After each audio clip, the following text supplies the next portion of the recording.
Hey everyone, welcome back to our channel. If you're new here, please subscribe. I'd really love that. If you're returning, how you doing? It's always better to be safe than sorry, right? Right? Yeah, I think so.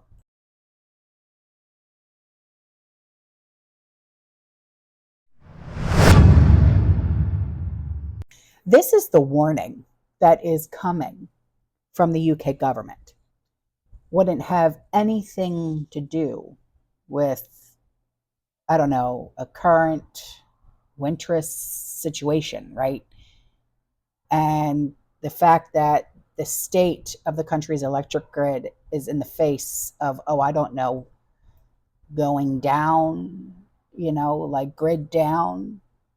Come to think of it, the people of the UK were having a really tough time this weekend. And the Deputy Prime Minister is saying that the people in Britain should stock up on battery powered radios, torches, candles, first aid kits, batteries, in order to prepare for grid down or digital communications going down. The people of the UK are urged to prepare for being thrown back into the analog era if the internet and the power systems collapse.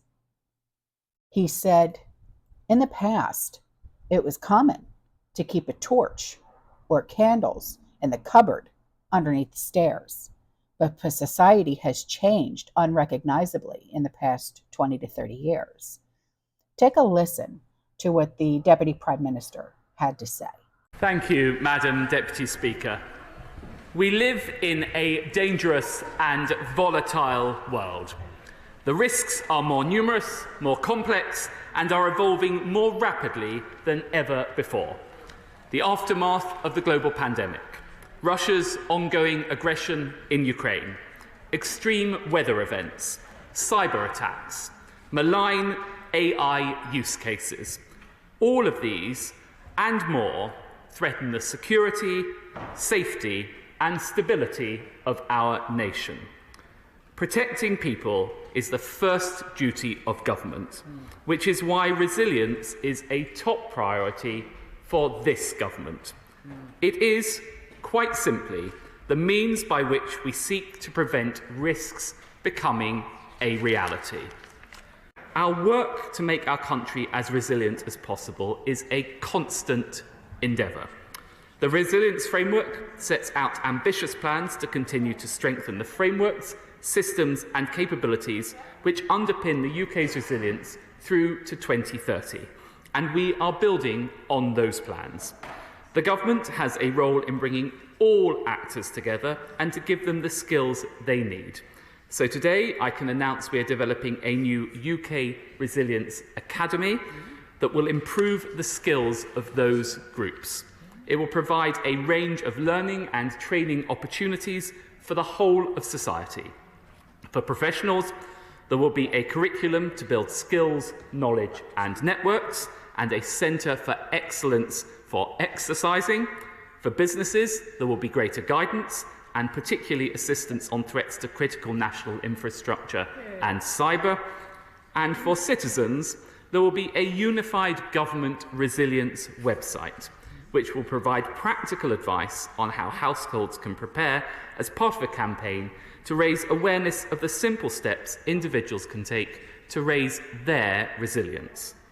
Madam Deputy Speaker, the COVID pandemic demonstrated the overwhelming community spirit of our nation, whether it was the vaccine army, the thousands of NHS workers who returned to the front line, or the millions, through little acts of kindness, who sought to protect the vulnerable and the lonely. And so there will be a new website to provide a volunteering hub, a one-stop shop to help all those who want to help their communities when crises strike.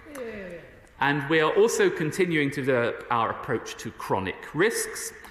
These are the challenges which, if left unchecked, will continue to erode our economy, society, community, and national security. And building on the National Risk Register, we're developing new analyses and a programme of action that we will publish next year. Resilience is our immunisation against risk, and these measures are a shot in the arm for Britain and its national security. The world may be more dangerous than ever, but we will be better prepared than ever. And can I ask the Secretary of State about the governance of this strategy? Because the perennial question for a cross-party departmental strategy like this is whether it's driven by the departments or by the centre. Now, given the traditional strengths of departments in the Whitehall system, how can the Secretary of State ensure that the centre over which he presides is strong enough to enforce preparedness and deliver the national resilience that all sides of the House want to see? But in terms of holding those departments to account, it is this government that for the first time has created a specific committee of the National Security Council, which I chair, the Resilience Committee, whose task is precisely to hold those government departments to account, and that is precisely what we are doing. So as I was researching for this video, this is what I found. The UK, and this is statements that are being made, the UK will be reliant on gas for up to 2/3 of its electricity this weekend as global policymakers at COP28 are reminded of the importance of fossil fuels. Freezing temperatures resulting in cold snap across the country has seen demand soar while outputs from wind farms have plunged. The chief executive of Nation Gas says he expects demands from gas-fired power stations to be maxed out from today throughout the weekend. They said the more we build up our reliance on wind and solar power, which can be disrupted by the weather, the worse the risk becomes. For the second time this week, some consumers will be paid not to use their energy during peak times. And the National Grid says that people will be paid to reduce their usage between 4:30 p.m. and 6 p.m. in order to preserve power, after calling for the same measures on Wednesday. So the country is also expected to import electricity from other European nations to help deal with this demand, despite already generating about 2 billion pounds, or, for us it would be dollars, but for them it's 2 billion pounds worth of import bills this year. So like I said, it's better to be safe than sorry, and make sure your preps are ready to go.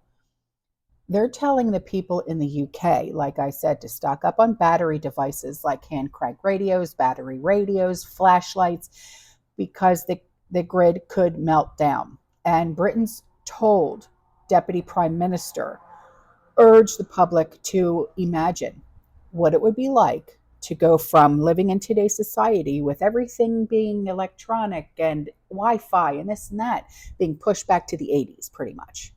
Okay. So people must buy battery-powered radios, torches.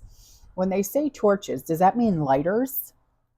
I'm not quite sure. Torches, lighters, matches, I'm not sure.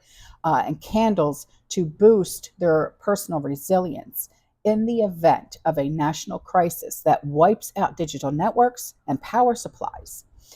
So Oliver Dowden, that is the Deputy Prime Minister that you just listened to, has given the first of what will be an annual update on the government's national risk and resilience strategy, and guidance to be issued next year will help prepare people for different emergencies.